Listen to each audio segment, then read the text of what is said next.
Alam ko na marami sa atin ang narito dahil ang misang ito ay misa para sa mga may karamdaman at humingi ng kagalingan.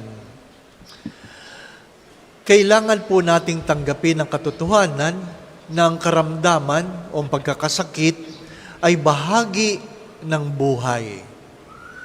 Inuulit ko po, kailangan nating tanggapin na ang pagkakasakit o karamdaman ay bahagi ng buhay. Yung iba, hindi pa pinapanganak, may sakit na. Nasa sinapupunan pa lamang, may karamdaman na. Itinatanong ng magulang, iluluwal ko ba ito o hindi? Yung iba, paglabas, doon naglabasan ng karamdaman. Yung iba, habang lumalaki, mayroong sakit, may kapansanan. Yung iba ay wala, kung kailan lang tumanda, saka lang nagkaroon ng karamdaman. May Diyos o wala, ang karamdaman ay bahagi ng buhay.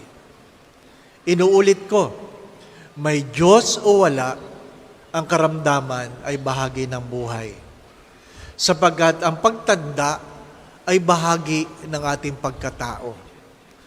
Sabi nga ni San Agustin, the moment you are born, you start dying. Sapagkat hindi ka naman mananatiling bata, hindi ka mananatiling musmos. Tatanda ka, manghihina ka, pagdating ng araw, mamamatay ka. Bahagi yun. Pero ano po ang meron sa araw na ito? Ano po ang meron? Sabi ko nga, kung walang Diyos, bahagi ang karamdaman. Pero, merong Diyos. Merong Diyos. Meron dapat pinagkaiba ang pananaw ng mga taong naniniwala sa Diyos at hindi naniniwala sa Diyos. Merong Diyos. Meron kang pwedeng tawagin. Meron kang pwedeng paghugutan ng lakas. Meron kang pwedeng pagkunan ng pananalig. At kaya tayo naririto dahil naniniwala tayo na hindi tayo pinapabayaan ng Diyos.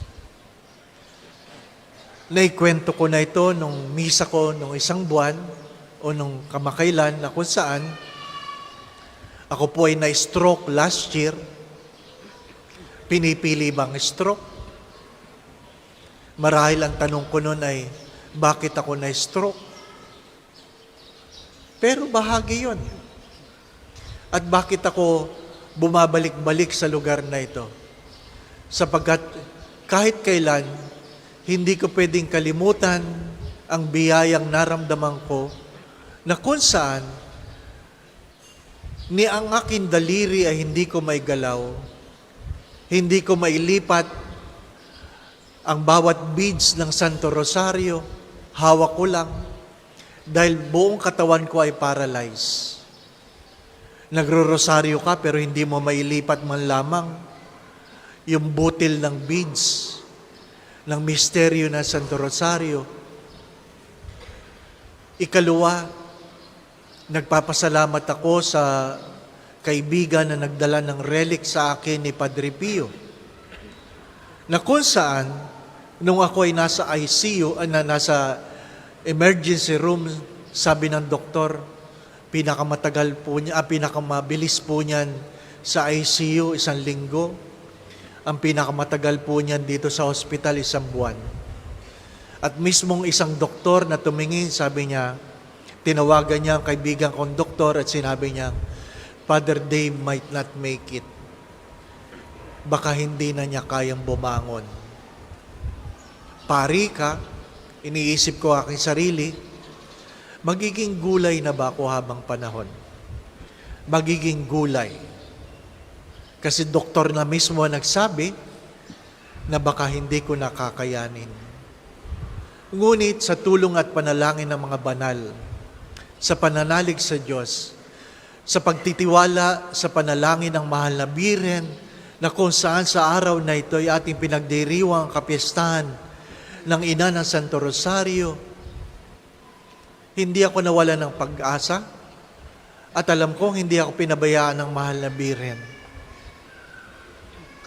Pagkatapos ng 3 araw, naigalaw ko ang aking mga kamay at paa.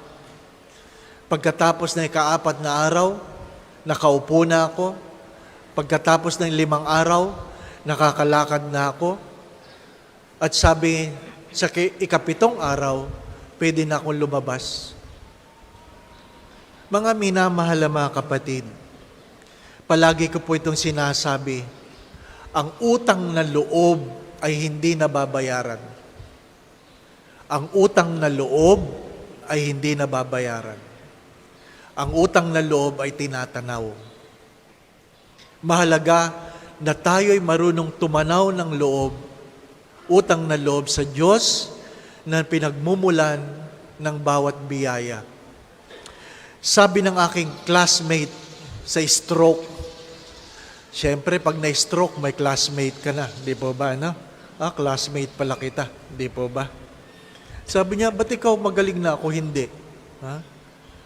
Bakit daw ako magaling na siya hindi? Binibiro ko siya, sabi ko, ako, nung na-stroke, ginawa ko ang dapat kong gawin. Ikaw, kinain mo pa rin lahat. Di po ba? Ano ibig sabihin? Sabi po ni Santo Tomas de Aquinas, grace builds in nature. Ang biyaya ay namumukadkad sa ating pagkatao. Ano ibig sabihin? Lahat ay may biyaya. Pero kung hindi ka magko-cooperate, kung hindi mo iaayon ang iyong sarili, ang iyong kalooban, ang iyong pag-iisip, ang iyong pagkatao sa biyaya, kahit gaano kalaki ang biyaya, hindi mo ito may sasabuhay o hindi mararamdaman. Mga minamahal na mga kapatid, meron tayong mahal na ina na nagdadasal para sa atin. Meron tayong Padre Pio na nagdadasal para sa atin. Pero kailangan nating tulungan ang ating mga sarili. Ano po ang aking halimbawa? Kaya ako na-stroke ay dahil ako ay diabetes. Kaya bawasan ang kain ng kanin. Bawasan o iwasan ang matatamis. Ganun lang naman yun, hindi po ba? At sabi nga ng isang matanda, Father, ipagdasal mo naman ako na ako'y gumaling sa diabetes. Palagi mataas ang aking blood sugar. Anong sagot ko? Nanay, classmate kita.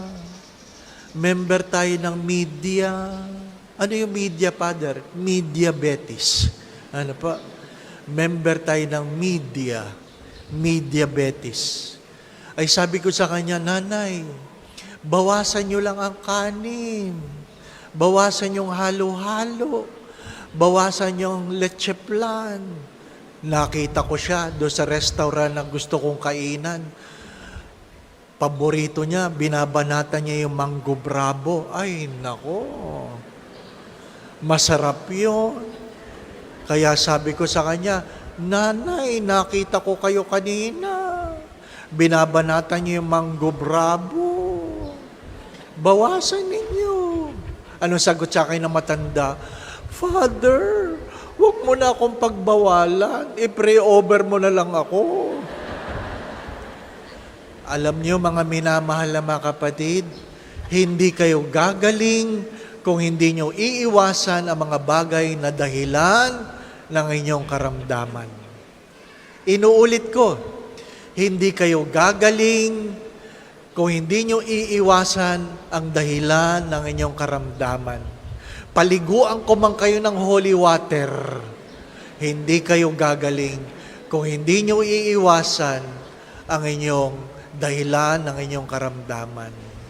Inuulit ko, dinidinig ng Diyos ang ating mga panalangin, pero kailangan nating, makibahagi sa biyaya na ipinagkakaloob natin o sa atin ng Diyos. Sa pagpapatuloy na ating banal na pagdiriwang, manalig ka. Sapagkat merong Diyos na hindi nakakalimot, hindi nagpapabaya. Ang hinihingi lamang ay, sana marunong tayong tumanaw ng utang na loob. Amen.